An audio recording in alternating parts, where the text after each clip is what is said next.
Hello everyone, मैं Lokendra Chaturvedi विश्वगुरु classes में आपका स्वागत करता हूं। आज मैं विद्युत से संबंधित एक नई क्लास लेकर के आया हूं। जो लास्ट क्लास हमने इस चैप्टर से ली थी उसमें मैंने आपको प्रतिरोध के बारे में, प्रतिरोधों के संबंध में जो ओम का नियम है उसके बारे में, और किसी भी चालक तार का प्रतिरोध किस प्रकार अन्य राशियों पर निर्भर करता है इसके बारे में बताया था। और विशिष्ट प्रतिरोध, ओम के नियम में विभवांतर और धारा के बीच में ग्राफ कैसे खींचना है, इन सब के संबंध में भी मैंने आपको बता दिया था। कुछ बच्चों के, शायद 2 बच्चों के कमेंट आए हैं कि सर मुझे विभवांतर समझ में नहीं आया है। वैसे तो मैं सोच रहा था कि मैं कोई एक डाउट सेशन लेकर के आऊँगा और उसमें ये सारी बातें क्लियर करूँगा जो समझ में नहीं आई हैं, लेकिन उन बच्चों की उत्सुकता देखकर मुझे ऐसा लगता है, और वो जो बच्चे हैं पढ़ने वाले, वो मेरे एक प्रिय शिष्य के शिष्य हैं, और इसलिए मैं चाहता हूँ कि उनका जवाब मैं इसी सेशन में दे दूँ। तो पहले मैं वो सारे डाउट को क्लियर करूँगा, उसके बाद मैं आज की क्लास स्टार्ट करूँगा। देखिए, विभवांतर को समझने के लिए हमें सबसे पहले विभव को समझना जरूरी है। क्यों? क्योंकि विभवांतर का मतलब होता है विभव प्लस अंतर। आप ऐसे समझिएगा, अगर हम विभवांतर का संधि विच्छेद कर दें, इसको अलग अलग कर दें, तो ये क्या बन जाता है? तो ये बन जाता है विभव प्लस अंतर, यानी विभव में अंतर, वही तो विभवांतर होता है। तो यदि आपको विभव अच्छे से समझ में आ गया है तो मैं उम्मीद करता हूँ कि विभवांतर समझ में आ जाना चाहिए। विभव क्या होता है, पहले हम इस बात को समझ लेते हैं। देखिए, मैं क्या करता हूँ, मान लीजिए एक धनावेश ले लेता हूँ +Q। अब सबसे पहली बात ये आती है कि ये धनावेश या ऋणावेश लेना क्यों ज़रूरी है। तो उसका कारण है कि विभव तभी होगा जब आवेश होगा। विभव तभी होगा जब आवेश होगा, तो हमें कोई ना कोई आवेश लेना पड़ेगा। तो मैंने एक आवेश ले लिया +Q, यानी धन का हमने आवेश ले लिया +Q। मान लीजिए ये यहाँ पर रखा हुआ है +Q आवेश। अब आवेश के चारों ओर एक क्षेत्र उत्पन्न हो जाता है जिसे हम कहते हैं वैद्युत क्षेत्र। ठीक है, समझते चलिएगा अच्छे से, इसे हम कहते हैं वैद्युत क्षेत्र। आप वैद्युत क्षेत्र की परिकल्पना ऐसे कीजिएगा, जैसे मान लीजिए कि कोई एक बल्ब लगा है। ठीक, जैसे ही उस बल्ब को हम ऑन करते हैं, वो क्या करेगा, रोशनी फैलाएगा, प्रकाश करेगा, और उसके चारों ओर एक क्षेत्र बन जाएगा जिसमें उसकी रोशनी का अनुभव किया जा सकता है। ठीक है ना। जैसे मान लीजिए कोई बल्ब लगा होता है, उसको जैसे ही हम ऑन कर देते हैं, क्या होता है, वो जल जाता है, उसके चारों ओर एक प्रकाश फैल जाता है। तो चारों ओर आप कहीं भी खड़े हो जाइएगा, आपको उस बल्ब के प्रकाश का अनुभव होता है। तो वो हो गया उसका प्रकाश क्षेत्र। वैसे ही आवेश के चारों ओर बन जाता है वैद्युत क्षेत्र। अब वैद्युत क्षेत्र का क्या मतलब होता है, मैंने आपको ये बताया हुआ है कि 2 आवेश एक दूसरे को या तो आकर्षित करते हैं या प्रतिकर्षित करते हैं। लिहाजा क्या होगा, ये जो आवेश है वो किसी दूसरे आवेश को या तो आकर्षित करेगा या प्रतिकर्षित करेगा, लेकिन कहाँ तक, उसका एक क्षेत्र होगा। उस क्षेत्र में यदि कोई दूसरा आवेश आ जाएगा तो ये आवेश उसको या तो आकर्षित करेगा या प्रतिकर्षित करेगा। ठीक है, तो वैद्युत क्षेत्र की परिभाषा बन जाती है किसी आवेश के चारों ओर का वह क्षेत्र जिसमें कोई अन्य आवेश, यानी कोई दूसरा आवेश क्या करता है, आकर्षण बल या प्रतिकर्षण बल का अनुभव करता है। ठीक है ना। तो इसके चारों ओर एक वैद्युत क्षेत्र होता है। उस वैद्युत क्षेत्र में हमने बिंदु ले लिया, मान लीजिए कोई A, ये बिंदु ले लिया। ठीक है, तो जो बिंदु A है वो इस धनावेश के वैद्युत क्षेत्र में है। एक हमने परीक्षण आवेश ले लिया Q0। परीक्षण आवेश क्या होता है, इस बारे में हम आपको बता चुके हैं, तो बार बार बताऊंगा नहीं। यह है परीक्षण आवेश, और ये कहाँ रखा हुआ है, अनंत पर रखा हुआ है। अनंत क्यों कहा मैंने, अनंत कोई दूरी होती है? नहीं, अनंत से मतलब है कि ये जो परीक्षण आवेश है वो इतनी दूरी पर रखा हुआ है कि इस आवेश पर न तो आकर्षण बल लग रहा है न प्रतिकर्षण बल लग रहा है। अब हमने क्या किया, इस आवेश को बिंदु ए की तरफ लाना शुरू किया, इस आवेश को बिंदु ए की तरफ लाना शुरू किया। तो जैसे ही ये परीक्षण आवेश प्लस क्यू के करीब आता जाएगा, वैसे वैसे क्या होगा, ये आवेश इस आवेश को अब प्रतिकर्षित करना शुरू कर देगा, क्योंकि ये भी धन का आवेश है, ये भी धन का आवेश है। प्रतिकर्षित मतलब ये आवेश इसको दूर भगाना चाहेगा, ठीक है, विरोध करेगा इसके पास आने का। और फिर भी यदि हम इस आवेश को यहाँ लाएंगे तो विरोध होगा, और हम फिर भी लाएंगे तो हमें कार्य करना पड़ेगा, ऊर्जा खर्च करनी पड़ेगी। तो हम इस Q0 आवेश को कहाँ तक ले आए, बिंदु ए तक ले आए, और हमें कितना कार्य करना पड़ा, W कार्य करना पड़ा। तो बिंदु ए का जो विभव होता है, बिंदु ए का विभव V हम विभव के लिए लिख देते हैं V, और ए नीचे लिख देते हैं, इसका मतलब होता है बिंदु ए का विभव, ये बराबर होता है W/Q0। यानी Q0 आवेश को अनंत से बिंदु ए तक लाने में किया गया कार्य कितना है, W है। तो इकाई आवेश को W/Q0, तो यहाँ से विभव की परिभाषा बन जाती है, इकाई आवेश को अनंत से विद्युत क्षेत्र में स्थित किसी बिंदु तक लाने में जो कार्य किया जाता है उसे हम विभव कहते हैं, उस बिंदु का विभव कहते हैं। अब बात करते हैं विभवांतर की। देखिए, ऑनलाइन क्लास और ऑफलाइन क्लास में यही अंतर होता है। ऑनलाइन क्लास की एक सीमा है, यहाँ पे कोई मुझे रिस्पॉन्ड करने वाला बैठा नहीं है जिससे मैं पूछूं कि समझ में आ गया या नहीं आ गया। अब ऑफलाइन में क्या होता है कि सामने स्टूडेंट्स प्रेजेंट होते हैं, कोई बात पूछनी होती है, जब तक उन्हें समझ में नहीं आती तब तक आगे नहीं बढ़ते हैं, और समझ में आ जाता कि भाई हम जो बोल रहे हैं इनको इन तक बात पहुंच रही है, इन्हें ये समझ में आ रही है ना। तो यहाँ पर मैं जो समझाने की बात कर रहा हूँ वो है इस बिंदु का विभव, है ना। और इस बिंदु का विभव क्या होता है, इकाई आवेश को कहाँ से, अनंत से बिंदु ए तक लाने में किया गया कार्य। अब ये भैया हमें कार्य क्यों करना पड़ेगा, क्योंकि जब हम इस परीक्षण आवेश को बिंदु ए की ओर लाएंगे तो ये पहले से धनावेश है मौजूद, ये इसको प्रतिकर्षित करेगा, विरोध करेगा, इसलिए हमें कार्य करना पड़ा। तो Q0 आवेश को लाने में कितना कार्य करना पड़ा, W। तो इकाई आवेश को लाने में W/Q0, यही हो जाएगा बिंदु ए का विभव। अब सवाल उठता है कि ये क्यों आवेश पहले से मौजूद है, क्योंकि अगर ये नहीं होगा तो विभव कहाँ से होगा, आवेश के कारण ही तो विभव होता है। फिर ये आवेश क्या है, ये आवेश है जिसे हम अनंत से इस बिंदु तक लेकर आ रहे हैं, ये वो आवेश है। क्लियर। चलिए अब बात करते हैं विभवांतर की। तो ये तो हो गया विभव। अब मान लीजिएगा कि ये आपका प्लस Q आवेश है फिर से, ठीक है, और इसके चारों ओर क्या बन जाएगा, वैद्युत क्षेत्र बन जाएगा। उस वैद्युत क्षेत्र में दो बिंदु हमने ले लिए A, एक बिंदु हमने ले लिया B। अब आप खुद सोचिएगा, B और A अलग अलग बिंदु है कि नहीं, बिल्कुल है। तो अब हम अनंत से फिर ला रहे हैं परीक्षण आवेश इतना Q0, ठीक है।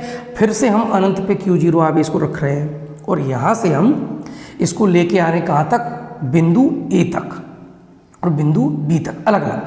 तो पहली बार हमने क्या किया, हम इस आवेश को कहाँ तक ले आए, बिंदु B तक ले आए। तो बिंदु B तक ले आएंगे तो मान लेते हैं कि हमें कितना कार्य करना पड़ा, WB। यहाँ पे देखिए B का मतलब क्या है, पहले आप ये समझ लीजिए। B इस बिंदु को दर्शा रहा है, असल में तो हमें लिखना था W, क्योंकि हमें कार्य को बताना था। तो कार्य को हम किससे दर्शाते हैं, W से। तो WB मतलब हो गया कि परीक्षण आवेश को अनंत से बिंदु B तक लाने में किया गया कार्य।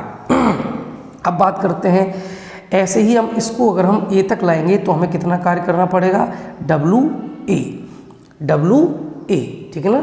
अनंत से परीक्षण आवेश को बिंदु A तक लाने में किया गया कार्य हो गया WA, ठीक है ना।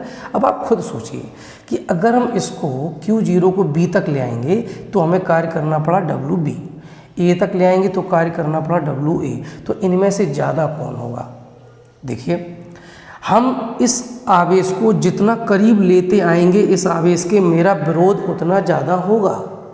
यानी जितना करीब लाओगे आपको उतना ज़्यादा कार्य करना पड़ेगा। तो बिंदु ए तक लाने में ज़्यादा कार्य करना पड़ेगा या बिंदु बी तक? तो स्पष्ट है कि बिंदु ए तक लाने में ज़्यादा कार्य करना पड़ेगा, यानी डब्ल्यू ए ज़्यादा होगा, डब्ल्यू बी कम होगा। करेक्ट। अब बात करते हैं कि ए और बी के बीच का व्यवहांतर क्या होगा। तो देखिए व्यवहांतर होगा V A minus V B.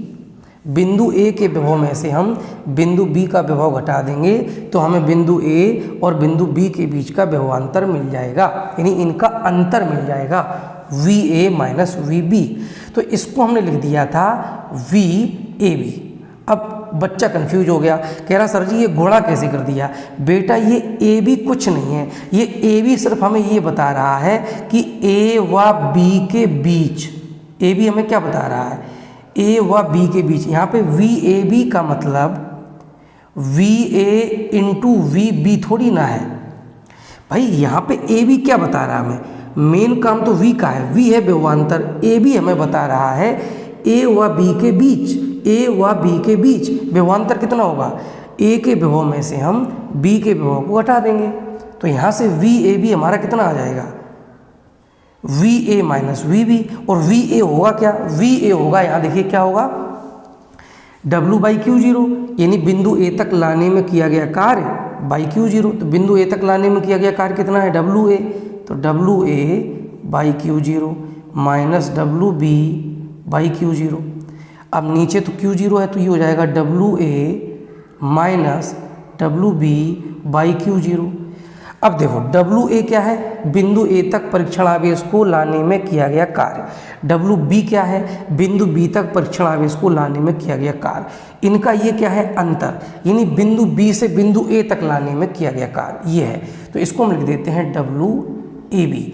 फिर से मैं बताऊंगा ये ए बी गुणा नहीं है, ए बी का मतलब है ए से बी तक, यानी बी से ए तक परीक्षण आवेश को लाने में किया गया कार्य बाई क्यू जीरो। ठीक है ना। जैसे मैं आपसे कहूं कि परीक्षण आवेश को बिंदु बी तक लाने में कितना कार्य करना पड़ा हमें, मान लीजिए मुझे करना पड़ा 50 जूल के बराबर, तो डब्लू बी कितना हो जाएगा? डब्लू बी हो जाएगा 50 जूल। ठीक है ना। अब मान लीजिए परीक्षण आवेश को बिंदु ए तक लाने में कितना करना पड़ा? 100 जूल, तो डब्लू ए हो जाएगा 100 जूल। तो अब हम आपसे पूछें कि बी से ए तक ले जाने में कितना कार्य करना पड़ा? सीधी बात है, 100 में से कितना घटा देंगे? 50।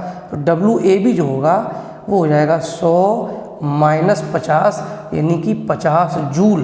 तो यहाँ पे बेटा गुणा नहीं हो रहा है बल्कि इनका घटाना है। ठीक है। तो उम्मीद करते हैं अब आपको ये समझ में आ गया होगा। ठीक है। तो इस तरह से हमारा क्या बन जाता है? हमारा बन जाता है व्यवहांतर वी ए बी बराबर ए से बी के बीच में किया गया कार्य W A B by Q zero. इसको हम लोग ऐसे भी लिख सकते हैं, व्यवहांतर को अगर हम लिख दें डेल्टा वी और ए से बी के बीच में किया गया कार्य मान लें डब्लू, तो डेल्टा वी बराबर डब्लू बाई क्यू जीरो। या यहाँ से हम डब्लू निकालेंगे तो इनका क्रॉस मल्टीप्लाई हो जाएगा Q into Q zero into delta we, यानी जो किया गया कार्य होगा वो आवेश और व्यवहांतर के गुणनफल के बराबर होगा। तो ये वो हमने बात आपको बताई है जिसके बारे में बच्चों ने हमसे कहा था हमें समझ में नहीं आया है। यदि फिर भी समझ में नहीं आया है तो मैं कोई और तरीका सोचूंगा भाई समझाने का, बताइएगा ज़रूर। ठीक है। चलिए तो शुरू करते हैं आज की क्लास। सबसे पहले हम लोग पढ़ेंगे प्रतिरोधों के संयोजन के बारे में कि प्रतिरोधों को हम जोड़ते कैसे हैं। ठीक है ना। ध्यान से सुनिएगा। देखिए प्रतिरोध क्या होता है ये हमने आपको समझाया था। प्रतिरोध का मतलब होता है जब किसी चालक तार के अंदर धारा प्रवाहित होती है, यानी कि आवेश प्रवाहित होता है, तो उसके मार्ग में आने वाली रुकावट को हम प्रतिरोध कहते हैं। अब प्रतिरोध को दर्शाने के लिए हम एक सिंबल का इस्तेमाल करते हैं, वो सिंबल है ये जिगजैग, इस तरीके से। अगर किसी परिपथ में ये बना हुआ है तो इसका मतलब होता है कि ये क्या बना हुआ है, ये प्रतिरोध बना हुआ है। ठीक है। तो प्रतिरोध को हम इस सिंबल के द्वारा प्रदर्शित करते हैं। परिपथ क्या होता है, सेल यानी कि बैटरी क्या होती है, कुंजी क्या होती है, इन सब के बारे में हम आपको बताएंगे, इसलिए धैर्य रखिएगा। तो प्रतिरोध को हम इस सिंबल के द्वारा, इस प्रतीक के द्वारा प्रदर्शित करते हैं। ठीक है ना। ये तो आपने समझ लिया। अब एक नियम और समझ लीजिए कि मान लेते हैं कि कई तार यहाँ पर आकर क्या हो रहा है, जुड़ रहे हैं। ठीक है ना। यहाँ पर आकर कई तार क्या हो रहा है, जुड़ रहे हैं। ठीक, इस तरीके से। इसमें से मान लीजिए करंट आ रहा है I1, इस तार में से करंट आ रहा है I2, ये करंट कहाँ आ रहा है? इस जॉइंट पर, ठीक है ना। और अब सबसे करंट आएगा तो नहीं कि यहाँ से भी करंट आए, यहाँ से भी करंट आए, यहाँ से भी करंट आए, यहाँ से भी करंट आए। अगर सभी ओर से करंट आएगा तब तो यहाँ पे स्पार्क हो जाएगा और आग लग जाएगी, ये तार वार जल जाएंगे सब, है ना। क्या हुआ? अगर इन दो तारों से करंट आ रहा है तो इन तारों में करंट जाना भी चाहिए। तो हम मान लेते हैं इसमें करंट कितना जा रहा है? I3, इसमें कितना जा रहा है? I4, इसमें कितना जा रहा है? I5। तो करंट कितना आ रहा है? आ रहा है I1 और इसमें कितना आ रहा है? I2। तो कुल कितना आ रहा है? I1 plus I2। जा कितना रहा है? I3, I4, I5, ये करंट जा रहे हैं। तो टोटल कितना करंट जाएगा? इन सब का टोटल हो गया, ठीक है ना। तो आने वाली धाराएं ये हैं और जाने वाली धाराएं ये हैं। तो हमेशा याद रखना कि कोई भी अगर जॉइंट होता है, क्या होता है? जॉइंट, जिसे हम हिंदी में कहते हैं संधि। तो कहीं पर अगर जॉइंट होता है, तार मिलते हैं, तो आने वाली धारा और जाने वाली धारा बराबर बराबर होती है। इसको अब ये तो मैंने आपको I के फॉर्म में बता दिया। अब आप ऐसे समझ लीजिए, जैसे मान लेते हैं कि यहाँ से 10 एम्पियर करंट आ रहा है। कितना करंट आ रहा है? 10 एम्पियर। और इसके बाद में एक तार इधर चला गया, एक तार इधर चला गया, एक तार इधर चला गया, 3 तार चले गए। इसमें भी करंट जा रहा है, इसमें भी करंट जा रहा है। तो मान लेते हैं इसमें करंट कितना जा रहा है? 5 एम्पियर। और इसमें कितना जा रहा है? 2 एम्पियर। तो अब इसमें कितना जाएगा? तो देखिए टोटल कितना करंट आ रहा है? 10 एम्पियर। इसमें कितना जा रहा है? 5। इसमें कितना जा रहा है? 2। इनको जोड़ो, 5 + 2 करेंगे 7, यानी 7 एम्पियर हो गया। तो कितना बचा? 3 एम्पियर। तो इस वाले तार में कितना जाएगा? 3 एम्पियर करंट जाएगा। या आप और एक चीज़ समझ लीजिए कि अगर मैं आपसे कहूँ कि ये एक तार है और इसमें कितना करंट है? I। एक तार इधर चला गया, एक तार इधर चला गया, एक तार इधर चला गया। इसमें कितना करंट जा रहा है? I1। इसमें कितना जा रहा है? I2। इसमें कितना जा रहा है? I3। तो एक बात हमेशा याद रखना, आने वाली धारा कितनी है? I। जाने वाली कुल कितनी है? I1 plus I2 plus I3। तो आने वाली जो धारा होगी वो जाने वाली धाराओं के योग के बराबर हो जाएगी। तो अभी हमने आपको ये 2 बातें बताई हैं जो प्रतिरोधों का संयोजन समझने से पहले आपके लिए जानना जरूरी है। सबसे पहली बात कि किसी भी प्रतिरोध को हम इस प्रतीक के द्वारा प्रदर्शित करते हैं। ये सिंबल होता है प्रतिरोध का, जिगजैग लाइन बना देते हैं टेढ़ी मेढ़ी। और ये जो दूसरी बात हमने आपको बताई है वो ये है कि किसी संधि पर, संधि माने जॉइंट, जहाँ पे कई तार जुड़े हों, आने वाली जो धारा होती है वो जाने वाली धारा के बराबर होती है, ठीक है ना। चलिए, तो अब हम पढ़ेंगे प्रतिरोधों का संयोजन। तो प्रतिरोधों का संयोजन क्या होता है? देखिए कभी कभी क्या होता है कि मेरे पास छोटे प्रतिरोध होते हैं, यानी ऐसे प्रतिरोध होते हैं जिनका मान कम होता है और हमें बड़े प्रतिरोध की आवश्यकता होती है। या कभी कभी क्या होता है, हमारे पास बड़े प्रतिरोध होते हैं और हमें छोटे प्रतिरोध की आवश्यकता होती है। तो तुल्य प्रतिरोध जो हमें चाहिए वो या तो बड़ा चाहिए या छोटा चाहिए, और इसी के लिए हम प्रतिरोधों को एक निश्चित क्रम में जोड़ देते हैं, जिसे हम कहते हैं प्रतिरोधों का संयोजन। मैं फिर से बता रहा हूँ, कभी कभी क्या होता है कि हमारे पास जो प्रतिरोध होते हैं वो छोटे होते हैं और हमें चाहिए होता है बड़ा प्रतिरोध, है ना। यानी ऐसा प्रतिरोध जो बड़ा हो, और मेरे पास उतने बड़े प्रतिरोध होते नहीं हैं, तो फिर हम उन प्रतिरोधों को एक निश्चित व्यवस्था में जोड़ देते हैं जिससे वो मिल करके एक बड़े प्रतिरोध की तरह काम करना शुरू कर देते हैं। या कभी कभी क्या होता है कि हमारे पास बड़े प्रतिरोध होते हैं और हमें छोटे प्रतिरोध की ज़रूरत होती है, तो हम क्या करते हैं, उन प्रतिरोधों को एक निश्चित व्यवस्था में जोड़ देते हैं जिससे वो सब मिल करके एक छोटे प्रतिरोध जैसा व्यवहार करने लगते हैं, ठीक है ना। तो इन्हीं प्रकार की जो व्यवस्थाएं होती हैं, या तो बड़ा प्रतिरोध चाहिए होता है या छोटा, उन्हीं को हम कहते हैं प्रतिरोधों का संयोजन। तो प्रतिरोधों का संयोजन दो प्रकार से किया जा सकता है। कौन कौन? श्रेणी क्रम और समांतर क्रम, ठीक है ना। चलिए तो हम एक एक करके अच्छे से समझ लेते हैं। तो पहली व्यवस्था है श्रेणी क्रम में, यानी हम प्रतिरोधों को जोड़ेंगे और कौन सी व्यवस्था में जोड़ेंगे? श्रेणी क्रम में जोड़ेंगे, इन सीरीज। तो पहले तो हम ये समझ लेते हैं कि हम श्रेणी क्रम में जोड़ते कब हैं। देखिए अभी हमने बेटा बताया कि कभी कभी क्या होता है कि मेरे पास छोटे प्रतिरोध होते हैं और हमें बड़ा प्रतिरोध चाहिए होता है, ठीक है ना। तो उस स्थिति में हम उन प्रतिरोधों को श्रेणी क्रम में जोड़ देते हैं, जिससे हमें बड़ा प्रतिरोध प्राप्त हो जाता है। तो सबसे पहले हम लिखेंगे, जब हमें क्या चाहिए होता है? जब हमें अधिक प्रतिरोध की, यानी प्रतिरोध हमें चाहिए कैसा? ज़्यादा चाहिए, ठीक है ना। तो जब हमें अधिक प्रतिरोध की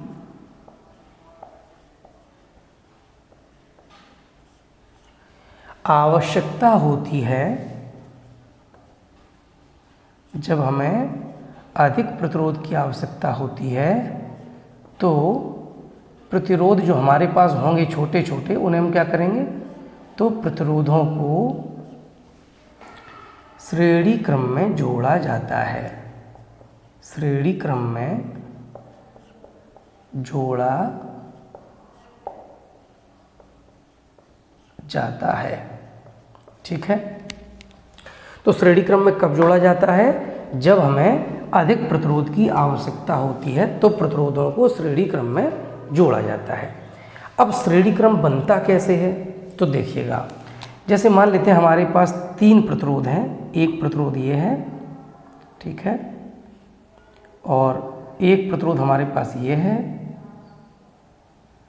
और एक प्रतिरोध हमारे पास ये है। इस तरह से मेरे पास 3 प्रतिरोध हैं।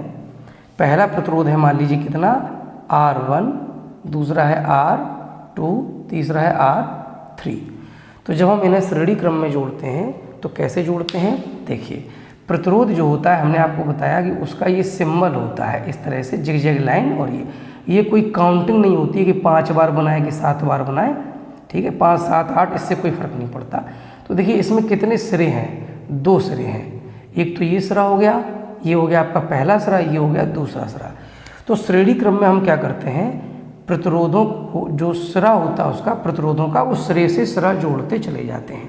जैसे ये हमारा पहला प्रतिरोध है, इसके सिरे को दूसरे प्रतिरोध के पहले सिरे से जोड़ दिया, फिर इसके सिरे को तीसरे प्रतिरोध के पहले सिरे से जोड़ दिया। तो ऐसे ही जितने प्रतिरोध होंगे उनको हम जोड़ते चले जाते हैं। तो ये कहलाता आपका श्रेणी क्रम।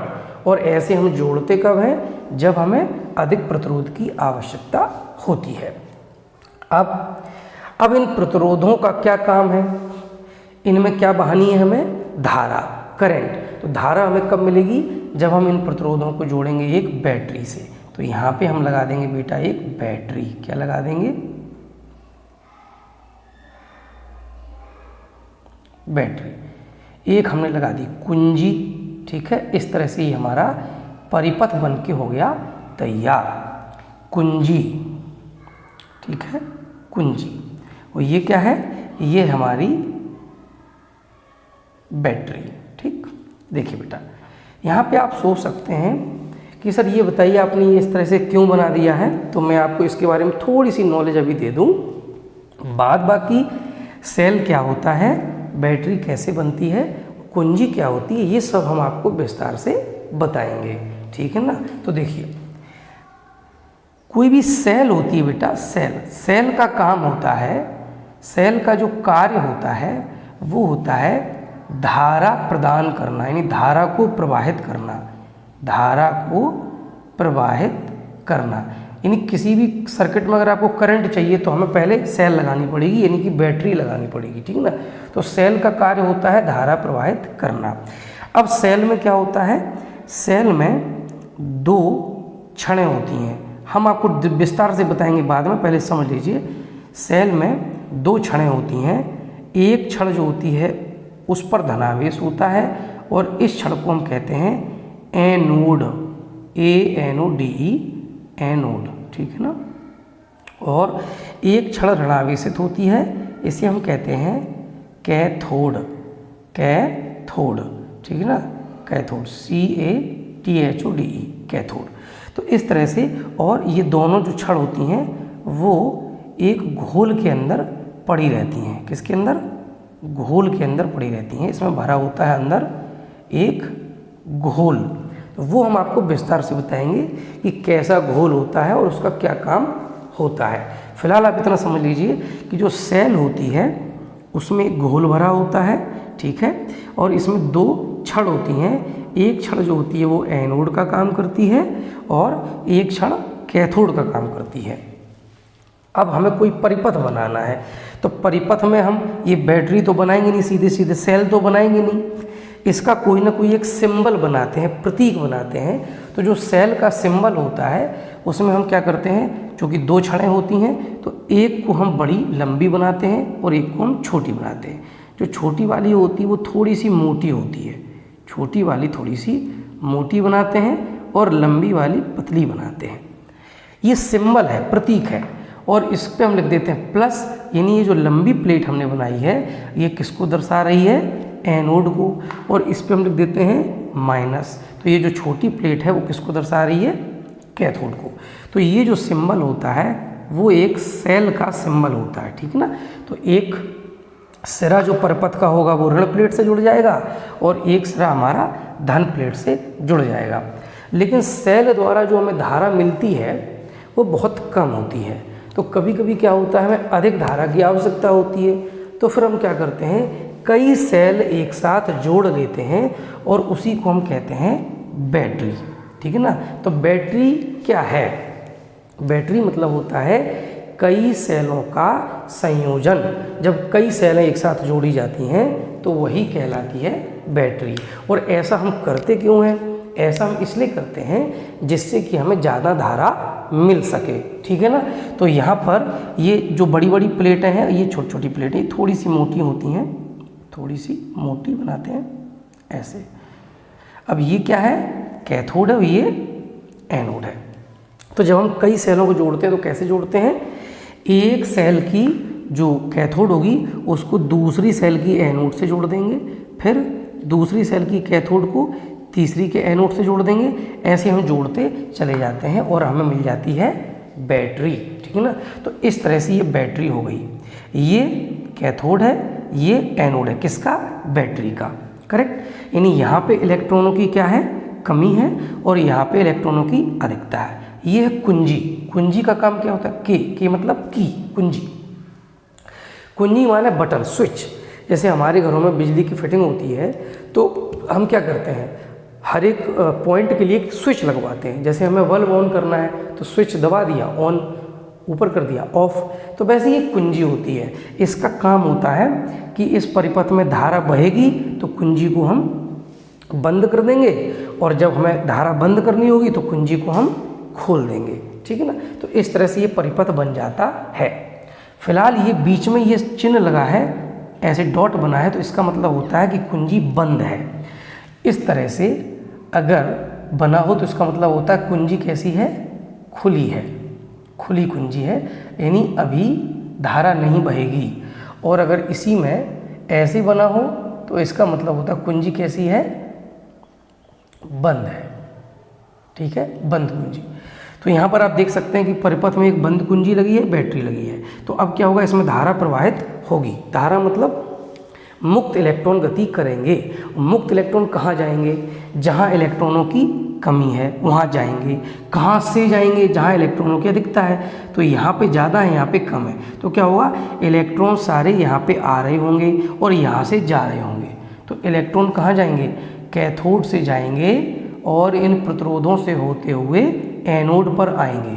कैथोड से जाएंगे, प्रतिरोधों से होते हुए एनोड पर आएंगे। अब धारा के प्रवाह की क्या दिशा होती है, तो धारा के प्रवाह की दिशा मुक्त इलेक्ट्रॉनों के गति की दिशा के विपरीत मानी जाती है। मतलब मुक्त इलेक्ट्रॉन कहाँ जा रहे हैं? कैथोड से एनोड पर। तो धारा कैसी जाएगी? एनोड से कैथोड पर, ऐसे। तो यहाँ पे ये होगी धारा I, ठीक है, धारा I।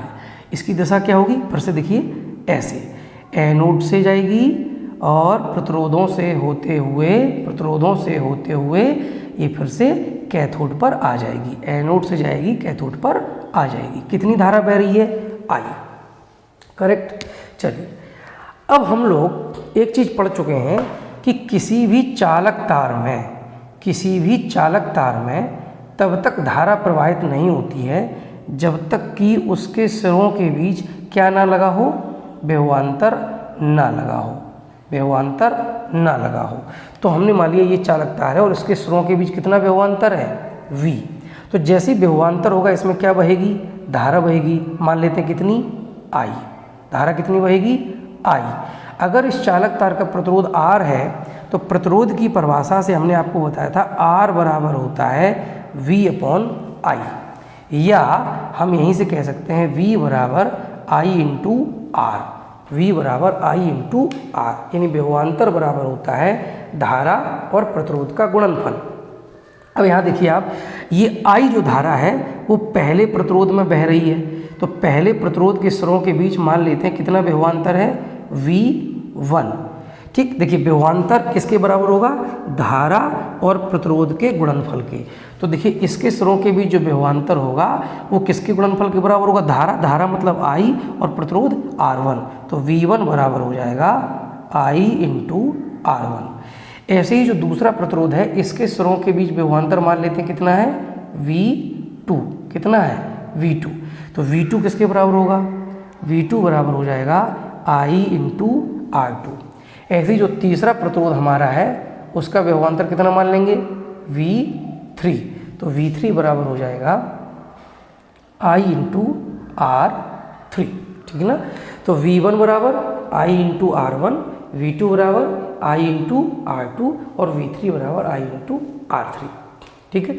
तो कुल विभवांतर कितना हो गया? इस पॉइंट से लेकर के इस पॉइंट के बीच में जो कुल विभवांतर है वो कितना हो गया?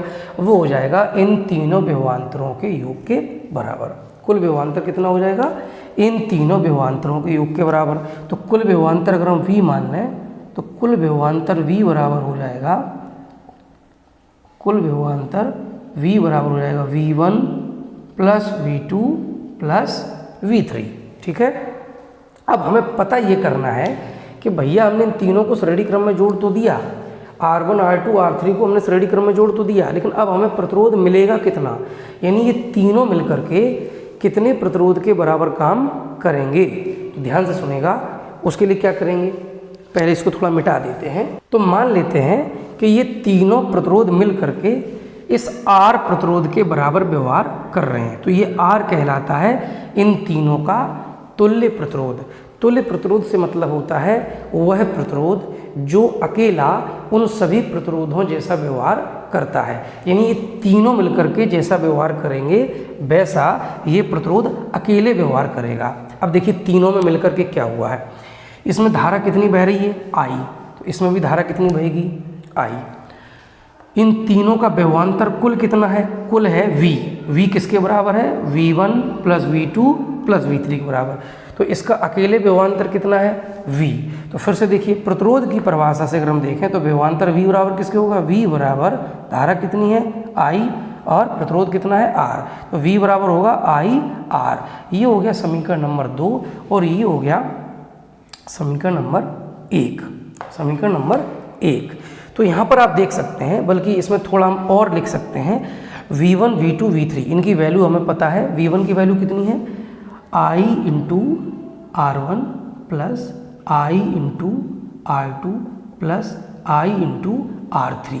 ये हो जाएगा आपका समीकरण नंबर 1। क्या हो जाएगा? समीकरण नंबर 1, ठीक है। अब हम देखेंगे समीकरण 1 व समीकरण 2 से। देखिए समीकरण 1 क्या कह रहा है? समीकरण 1 हमसे कह रहा है कि जो कुल विभवांतर होगा वो IR1 plus IR2 plus IR3 के बराबर होगा। और समीकरण 2 हमसे कह रहा है कि कुल विभवांतर किसके बराबर है? I इंटू R के, जहाँ R है इन तीनों का तुल्य प्रतिरोध। तो समीकरण 1 2 से हो जाएगा I इंटू आर बराबर I into R1 plus I into R2 plus I into R3। अब आप देख सकते हो बेटा यहाँ पे I सब में कॉमन है, तो ब्रैकेट में बचेगा R1 plus R2 plus R3। यहाँ है I इंटू R, I और I कैंसिल हो जाएंगे दोनों साइड, तो R बराबर हो जाएगा R1 plus R2 plus R3। यानी कि जो तुल्य प्रतिरोध होगा, यानी ये तीनों मिलकर के किस तरह काम करेंगे, जैसे कि तीनों के मान आपस में जुड़ गए हों। यानी तुल्य प्रतिरोध जो होगा वो R1 plus R2 plus R3 के बराबर होगा।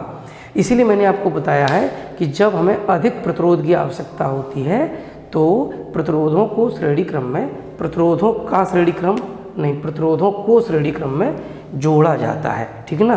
तो देखिए जोड़ने से फ़ायदा क्या हुआ, श्रेणी क्रम में क्या होगा कि वो सब मिलकर के क्या करेंगे, आपस में जुड़ जाएंगे, ऐसे व्यवहार करेंगे। जैसे मान लीजिए हमारे पास 3 प्रतिरोध हैं, कौन कौन, मान लीजिए हमारे पास प्रतिरोध है एक, मान लीजिए हमारे पास प्रतिरोध कितने ओम का है, मान लो 100 ओम का है, एक 200 ओम का है, एक 500 ओम का है। ठीक है ना।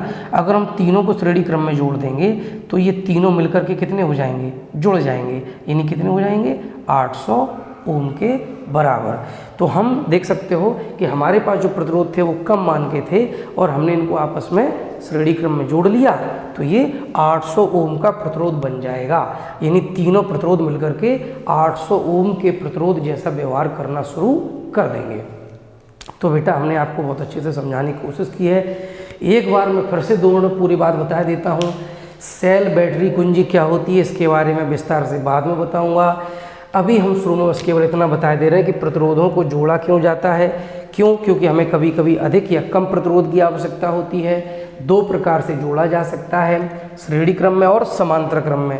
श्रेणी क्रम में हम कब जोड़ते हैं, जब हमें अधिक प्रतिरोध की आवश्यकता होती है। श्रेणी क्रम में हम जोड़ते कैसे हैं, एक प्रतिरोध के सिरे को दूसरे प्रतिरोध के सिरे से जोड़ते चले जाते हैं, इस तरह से श्रेणी क्रम बन जाता है। सबसे पहले प्रतिरोध और अंतिम प्रतिरोध के सिरों के बीच में क्या लगा देते हैं, बैटरी, क्योंकि इसी बैटरी के द्वारा इसमें धारा प्रवाहित होगी। मान लीजिए ये प्रतिरोध का परिपथ बना हुआ है, इस बैटरी से कितनी धारा बह रही है, I धारा बह रही है। तो ये I धारा पहले प्रतिरोध से भी जाएगी, दूसरे से भी जाएगी, तीसरे से भी जाएगी। क्यों, क्योंकि सब एक ही तार से जुड़े हुए हैं, सीधे सीधे सभी एक ही तार से जुड़े हुए हैं। मतलब मेरा ये है, जैसे मान लीजिएगा कि एक पाइप है मोटा और आगे आपने एक पाइप जोड़ दिया पतला, तो जितना पानी इसमें जाएगा प्रति सेकंड उतना ही पानी प्रति सेकंड इसमें जाएगा। पानी तो कम ज़्यादा हो नहीं सकता, क्यों, क्योंकि वो पाइप से पाइप जुड़े हैं। तो ऐसी करंट तो सीधा सीधा जा रहा है, तो वो तो I के बराबर रहेगा। अब जब ये I करंट पहले प्रतिरोध से जाएगा तो इसके सिरों के बीच में क्या बन जाएगा, विभवांतर। क्यों, क्योंकि बेटा अगर विभवांतर नहीं होगा तो धारा नहीं बहेगी। एक तल ऊपर नहीं होगा, एक तल नीचे नहीं होगा, तब तक पानी नहीं बहेगा।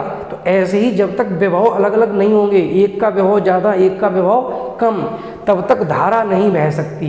बिना विभवांतर की धारा नहीं बह सकती है। तो इन दोनों सिरों के बीच में विभवांतर होगा।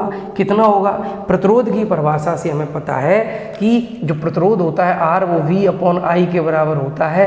तो यहाँ से मिल जाता है कि विभवांतर धारा और प्रतिरोध के गुणनफल के बराबर होता है। तो इनके सिरों के बीच विभवांतर हम मान लेते हैं V1 है, तो V1 बराबर हो जाएगा धारा I इंटू प्रतिरोध R1। ऐसे दूसरे प्रतिरोध का विभवांतर V2 है, तो V2 बराबर I इंटू R2। तीसरे का V3 है, तो V3 बराबर I इंटू R3। यहाँ से लेके यहाँ तक कुल विभवांतर हमने मान लिया V है, यानी इन तीनों विभवांतर का मिलाकर के कुल विभवांतर कितना है, V। तो V बराबर हो जाएगा V1 plus V2 plus V3।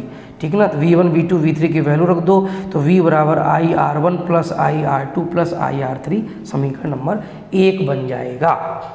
अब हमें ज्ञात ये करना है कि ये तीनों अगर श्रेणी क्रम में जुड़े हैं तो ये किस तरह व्यवहार करेंगे। तो हम मान लेते हैं कि ये तीनों जब श्रेणी क्रम में जुड़े हैं तो ये मिल करके R की तरह व्यवहार करेंगे। यानी R जो है वो इनका तुल्य प्रतिरोध है। R वही प्रतिरोध है जो इन तीनों के बराबर काम करेगा। अब ये तीनों क्या कर रहे हैं, धारा कितनी बह रही है, I, तो I धारा बह रही है। तीनों का कुल विभवांतर कितना है v, तो इसका अकेले विभवांतर कितना होगा v, तो v बराबर होगा I इंटू आर। समीकरण नंबर 2। 1 और 2 से जब हम इनको देखेंगे तो 1 और 2 से इनकी राइट हैंड साइड को बराबर कर देंगे तो r बराबर मिल जाएगा R1 plus R2 plus R3, यानी जो तुल्य प्रतिरोध होगा वो सभी प्रतिरोधों के योग के बराबर होगा।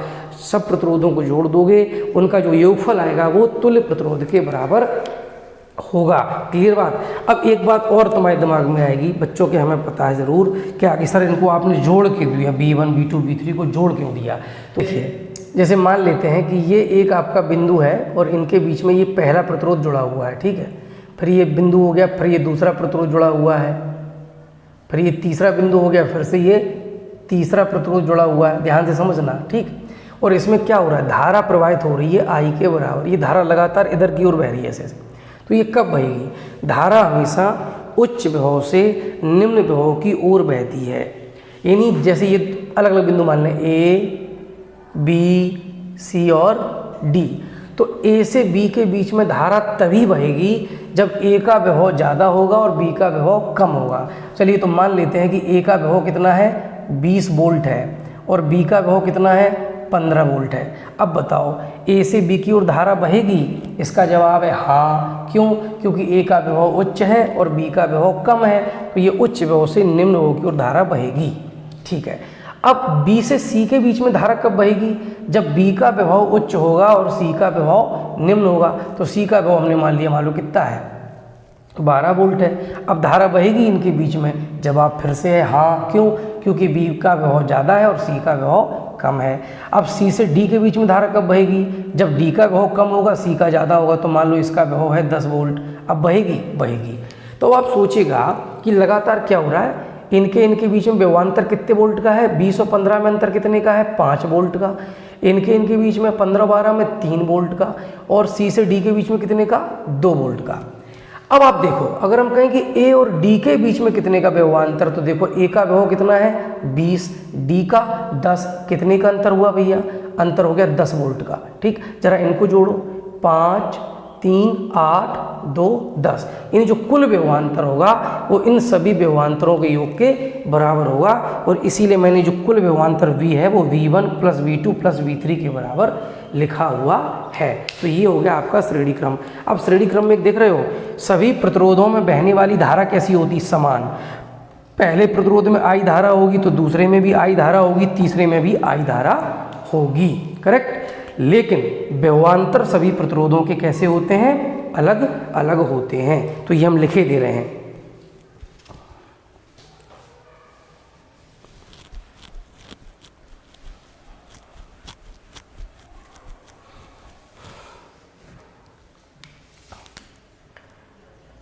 श्रेणी क्रम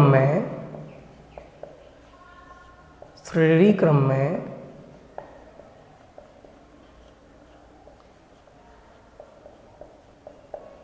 सभी प्रतिरोधों में समान धारा प्रवाहित होती है, समान धारा प्रवाहित होती है। जितने भी प्रतिरोध है सब में धारा का मान समान हो, I तीनों में I होगी, ठीक है। लेकिन विभवांतर, लेकिन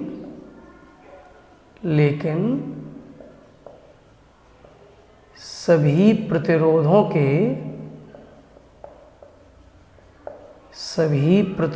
के विभवांतर कैसे होते हैं, भिन्न भिन्न होते हैं, भिन्न होते हैं, ठीक है ना। विभवांतर भिन्न भिन्न होंगे और धारा समान होगी। तो बेटा हमने आपको बहुत ही विस्तार से श्रेणी क्रम समझा दिया है। इसके नोट्स ज़रूर तैयार कर लेना, कोई डाउट हो तो कमेंट करना, ठीक है। देखिए मैंने आपसे कहा है कि मैं क्या करूँगा, संडे टू संडे कोई क्लास नहीं लूँगा, सिर्फ एक डाउट सेशन रखूँगा। यानी जो भी आपके क्वेश्चंस होते हैं, जो आपको समझ में नहीं आता है, उन्हीं सारी बातों को मैं फिर से एक्सप्लेन करूँगा। हालांकि कल कोई क्लास नहीं होगी, उसके बाद अगले संडे से डाउट सेशन रहेंगे। आप लोग बिल्कुल निश्चिंत रहिए, कोई भी संदेह आपके दिमाग में नहीं रहना चाहिए। मैं अपना 100% देने की कोशिश करूँगा, ठीक है ना। तो जो भी आपके डाउट होते हैं उन्हें बेहिचक लिखा करिए। मैं डाउट सेशन में सारे डाउट क्लियर करूँगा। और चूँकि दिक्कत यहाँ पर क्या है, दिक्कत ये है कि ये गांव है और यहाँ पे वाईफाई की सुविधा अवेलेबल नहीं है। तो निश्चित रूप से जो डेटा स्पीड है, जो इंटरनेट की स्पीड है, वो इतनी ज़्यादा नहीं है कि मैं लाइव क्लास ले सकूं। नहीं तो मेरी कोशिश होती कि मैं लाइव क्लास लेता, उससे बेहतर कुछ नहीं हो सकता था। क्योंकि लाइव क्लास में बिल्कुल ऑफलाइन जैसी क्लास बन जाती है, आपके क्वेश्चन और मेरे जवाब, ठीक है ना। फिर भी जो हो सकता है सीमित संसाधनों में जो अधिकतम प्रयास है वो मैं करने की कोशिश करूँगा। तो अब हम पढ़ेंगे प्रतिरोधों का, ये तो श्रेणी क्रम हमने पढ़ लिया। अब हम पढ़ेंगे समांतर क्रम। देखिए, तो समांतर क्रम में प्रतिरोधों को कब जोड़ा जाता है, तो अब आप लोग खुद ही जवाब दे सकते हैं। श्रेणी क्रम में कब जोड़ा जाता है, जब हमें अधिक प्रतिरोध की आवश्यकता होती है। तो निश्चित रूप से समांतर क्रम में कब जोड़ा जाएगा, जब हमें कम प्रतिरोध की आवश्यकता होती है। तो हम लिखेंगे जब हमें छोटे या कम प्रतिरोध की आवश्यकता होती है, प्रतिरोध की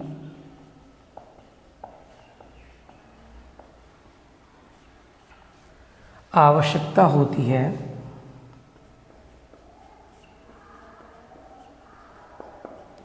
तो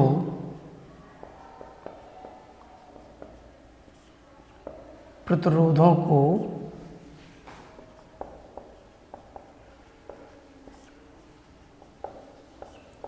समांतर क्रम में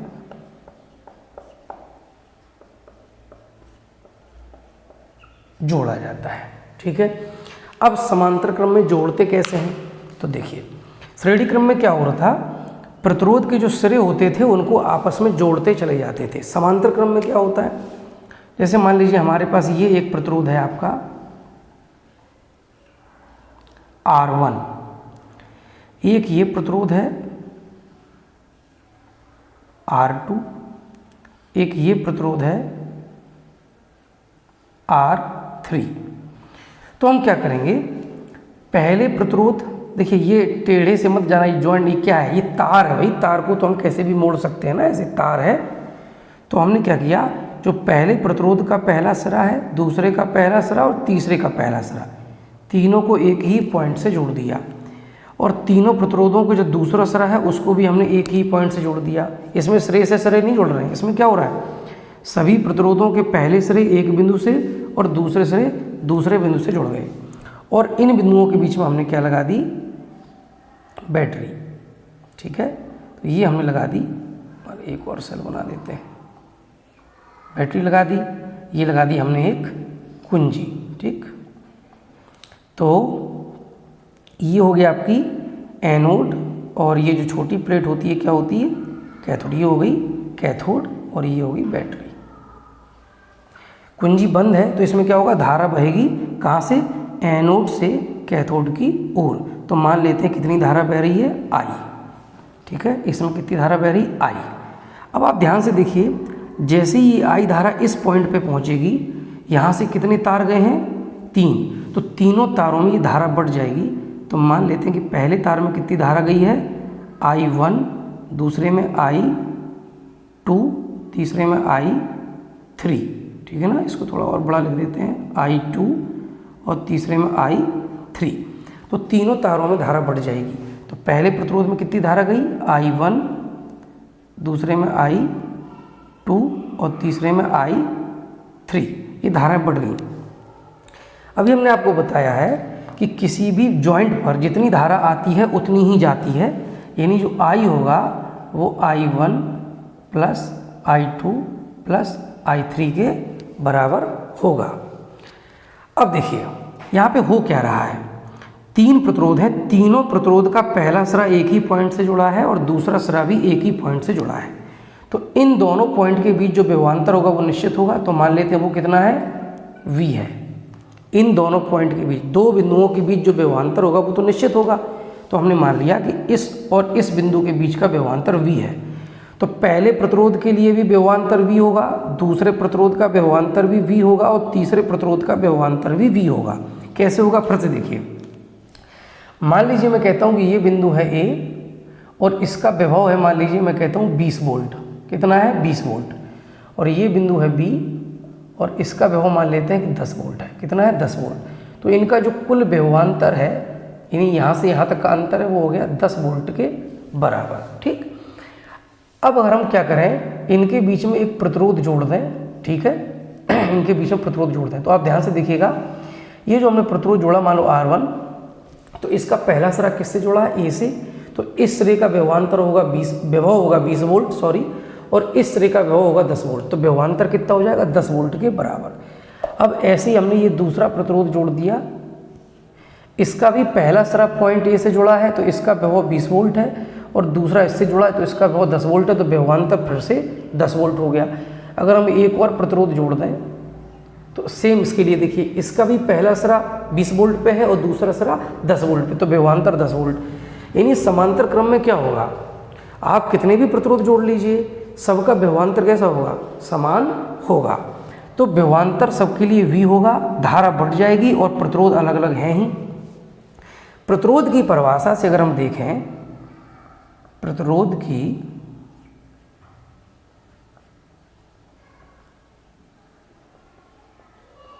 परिभाषा से, तो प्रतिरोध की परिभाषा से क्या होता है? विभवांतर V बराबर I इंटू R, या यहाँ से हम कह सकते हैं I बराबर V अपॉन R। ये होता कि नहीं होता? तो यहाँ से जो I1 होगा, I1 वो किसके बराबर हो जाएगा? I1 यानी कि पहले प्रतिरोध में धारा कितनी हो जाएगी? विभवांतर कितना है? V प्रतिरोध R1। तो I1 बराबर हो जाएगा V अपॉन R1। ऐसे ही I2 बराबर हो जाएगा V अपॉन R2 और I3 बराबर हो जाएगा V अपॉन R3। अगर हम I1, I2, I3 की वैल्यू यहाँ पर रख दें तो यहाँ से हो जाएगा I बराबर V upon R1 plus V upon R2 plus V upon R3। ठीक है, ये हो जाएगा।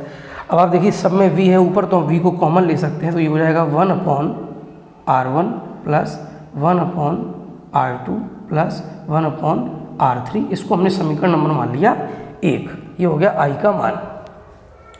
अब आप देखिए हमें करना क्या है, हमें ये पता करना है कि ये तीनों प्रतिरोध मिल करके किस प्रतिरोध जैसा व्यवहार कर रहे हैं, यानी कि हमें क्या ज्ञात करना है? तुल्य प्रतिरोध।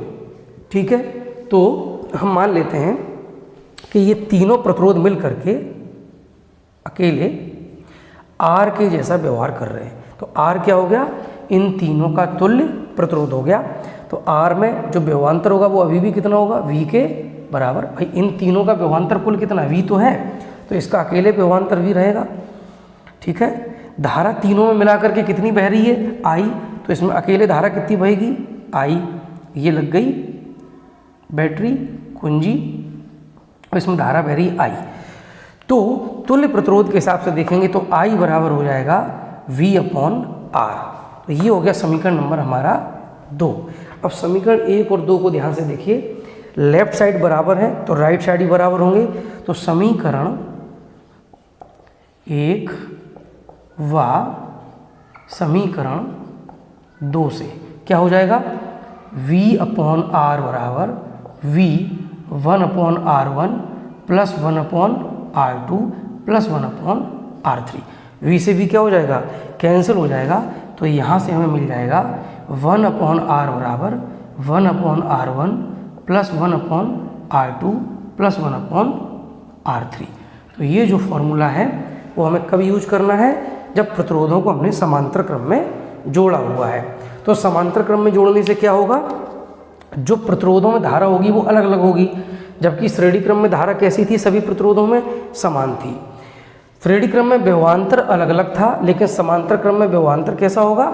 समान होगा।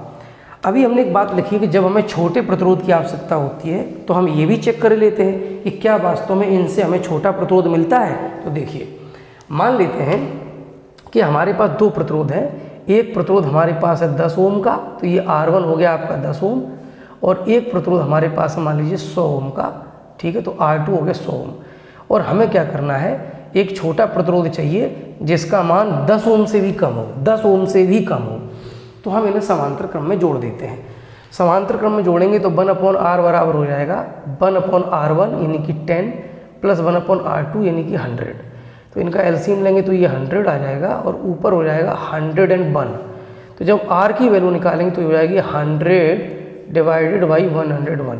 देखिए आप लेस देन 1 ओम है कि नहीं। जो हमें प्रतिरोध मिलेगा वो 1 ओम से भी कम होगा, जबकि मेरे पास जो प्रतिरोध थे वो 10 ओम और 100 ओम के थे। और जो अब हमें प्रतिरोध इन दोनों को समांतर क्रम में लगाने से मिला वो 1 ओम से भी कम है। तो इससे स्पष्ट हो जाता है कि समांतर क्रम में जो तुल्य प्रतिरोध हमें मिलता है वो सबसे छोटे प्रतिरोध से भी कम होता है। जो हमें प्रतिरोध मिलेंगे उनमें जो सबसे छोटा प्रतिरोध होगा उससे भी कम होता है। ठीक है ना। अब समांतर क्रम में हमने कहा क्या होता है, सभी प्रतिरोधों का विभवांतर समान होता है और प्रतिरोधों में धाराएं अलग अलग प्रवाहित होती हैं। तो ये रहा आपका प्रतिरोधों का संयोजन। आगे का जो रहेगा वो हम नेक्स्ट क्लास में पढ़ाएंगे। जो समझ में ना आए कमेंट कीजिएगा, अच्छा लगे बताइएगा और अपने साथ के स्टूडेंट को शेयर कीजिएगा। तो मिलते हैं एक नई क्लास में।